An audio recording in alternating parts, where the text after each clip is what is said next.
Salut, alors moi aujourd'hui je me posais une petite question, je me demandais si tout comme moi vous aviez remarqué que les gens avaient un comportement bizarre en soirée. Oui, comme s'il y avait les us et coutumes de la night. Un peu étrange parfois d'ailleurs. Généralement on rencontre deux catégories de meufs en soirée. Les meufs en couple et les meufs célibataires. Hein. Bon déjà à la base elles ne sont pas venues pour la même chose bien sûr. La meuf en couple elle est venue pour s'amuser. Alors que la meuf célibataire elle est venue pour choper. Hop. Elle aimerait bien, hein, si c'est possible évidemment. Et tu verras que leur comportement est sensiblement différent. La meuf en couple, elle est sédentaire, accrochée au bar avec ses copines, à commander des cocktails improbables à la Carrie Bradshaw. Mais au moins elle va s'amuser. Elle dansera en rond avec ses copines en criant à chaque fois « C'est ma chanson !» Voilà. Alors à l'inverse, les meufs célibataires, elles sont en constante migration dans le bar. Elles n'arrêtent pas de faire des tours comme ça 10, 20, 40 fois. On dirait les poneys dans les manèges. Moi, elle me fait le tour, ni à fortune. Elles sont en constant repérage, au cas où elles auraient raté un cum au premier passage, évidemment. Et elles sont comme ça, elles se déplacent en bande, et dès qu'elles en voient un intéressant, technique du chien de prairie. Alors c'est assez impressionnant quand tu en veux 6 ou 8 te faire quand même, hein, la technique du chien de prairie. Alors j'ai juste un petit conseil à vous donner les filles, afin d'éviter que vous ayez des ampoules, hein, moi je pense à vos pieds. Trouvez-vous une place stratégique entre les toilettes et l'entrée. C'est un passage obligé. Dans tous les cas, tout le monde vous verra et vous verrez tout le monde. C'est mieux. Il y a un truc que j'ai remarqué quand même en soirée avec les filles, c'est que quand on danse, au bout d'un moment, l'environnement ne nous convient plus.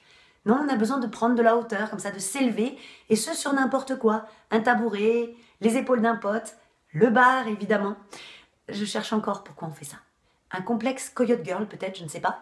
Mais par contre, il y a un truc, c'est qu'il faut bien analyser la distance entre le bar et le plafond.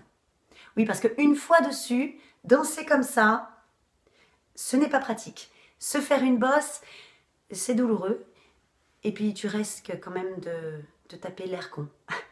Comme moi, quoi. Alors, eux, ils sont assez faciles à repérer. Déjà, rien qu'à l'extérieur. Ils font pas la queue, les gars. Ils passent direct, ils sont équipés du télépéage. Et généralement, ils gratifient le videur d'un petit salut mon poulet au passage, histoire de bien faire comprendre à qui on a affaire. Évidemment. Et une fois à l'intérieur, tu remarqueras qu'ils ne posent jamais leurs affaires au vestiaire. Ah ben non. Non, ils prennent leur veste, comme ça, ils en font une boule, tu vois, qui vont filer au serveur afin qu'il la bourre derrière le bar. Ah oui, il vaut mieux qu'elle pue le mojito plutôt que de payer 2 €. Attends, sérieux. Une fois dans le bar, tu verras que tu les géolocaliseras facilement. Rarement seuls, ils se déplacent à plusieurs afin de trouver des places bien stratégiques, soit derrière le bar, soit derrière le DJ. Et comme ça, toute la soirée. Wow, j'adore ce que tu fais, ouais. Lourd. Oui, nous, les gens, en soirée, on a tendance à oublier qu'il y en a qui bossent, en fait. Pardon. Ah oui, les gens, ils sont bourrés dans les bars. Normal, sinon ça serait un salon de thé.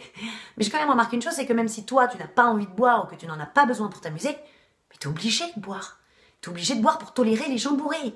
Ah oui, tu peux pas, tu tiens pas, t'as l'impression qu'il est dans Walking Dead. Ah non, c'est pas possible, je ne sais pas si tu as remarqué, mais les gens bourrés ont une façon bien à eux de te parler. Ils n'ont déjà plus aucun respect de ton espace vital. Non, ils t'attrapent par la nuque et ils te parlent à ça. Alors tout comme les filles, évidemment, 2 catégories. Le mec en couple et le mec célibataire. Oui, alors là, bizarrement, eux, ils sont un petit peu venus pour la même chose. Boire énormément, mater un peu, mater beaucoup. En même temps, vu ce qu'il va se mettre, celui-ci, il pourra faire que ça. Hein, mater, parler aux chiens de prairie ou voir faire un reportage animalier, il oublie. Et je ne sais pas vous, mais moi, où que j'aille, il y a toujours un mec totalement bourré pour ce mec torse nu quand même.